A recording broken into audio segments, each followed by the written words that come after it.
Today's little adventure we're reading The Bear Must Go On. The Bear Must Go On. 4 woodland animals could not decide how to spend their spring day. I have an idea, said Rabbit. Let's put on a show. A show, said Bear. A big show, said Rabbit. The best show, said Squirrel. Show, show, show, said other Squirrel. We will need costumes and a real curtain, a stage, and invitations, lights, a set. We need music, maybe birds with tiny hats, a chorus of crickets, refreshments, tickets, and I'll be the note taker, said Bear. You don't want to be in the show? Asked Bear's friends. Oh no, he said. I'm much too shy. Just thinking about being on a stage made Bear nervous, but he hummed a little melody and felt like himself again.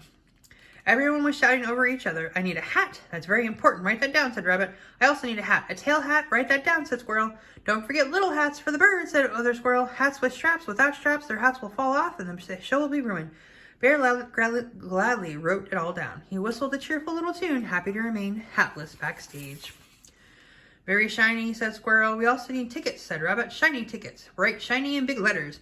Bear, said other Squirrel. No one will come if the tickets are dull. Everything will be ruined. Bear surely didn't want anything ruined. He wanted everyone to come to the show, especially since he wouldn't be in it. So he wrote it down in big letters, and as he did, he sang a sweet song which made him smile.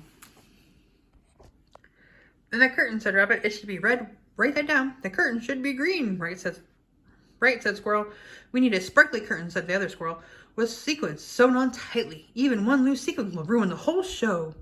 Bear wrote, and he crooned the same little song. He was fine with any curtain as long as he'd be behind it. Thankfully, everyone agreed nuts should be served. Walnuts, pistachios, almonds, hazelnuts, coconuts, pecans. Bear wrote down the list of nuts. Together, the friends planned every detail. The programs needed fancy writing. The set would be painted in bright colors. A drum, bell, and flute were absolutely necessary, and 17 rows of 9 chairs each they figured would be enough. Bear wrote it all down. The friends worked late into the night. The sequins were sewn, the invitations sent, and the hats hatted.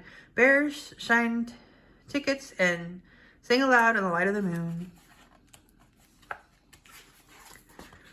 Everyone in the forest came, even the moles, who didn't get out much. Bear's heart thumped.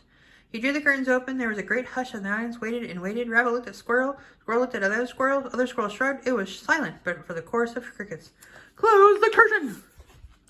It's just me, or did we forget something, said Rabbit. Something important, said Squirrel. Did we salt the nuts? And they said other Squirrel. I'll check the notes, said Bear. Oh no, we forgot to write a show, said Bear. What do we do, said Rabbit. We're running out of time, said Squirrel. Other Squirrel was too worried to say a word, but Bear had an idea. While we were working, I wrote a song. You can all go out there and sing my song, but we can't read your writing, said Rabbit, and we don't know the tune, said Squirrel.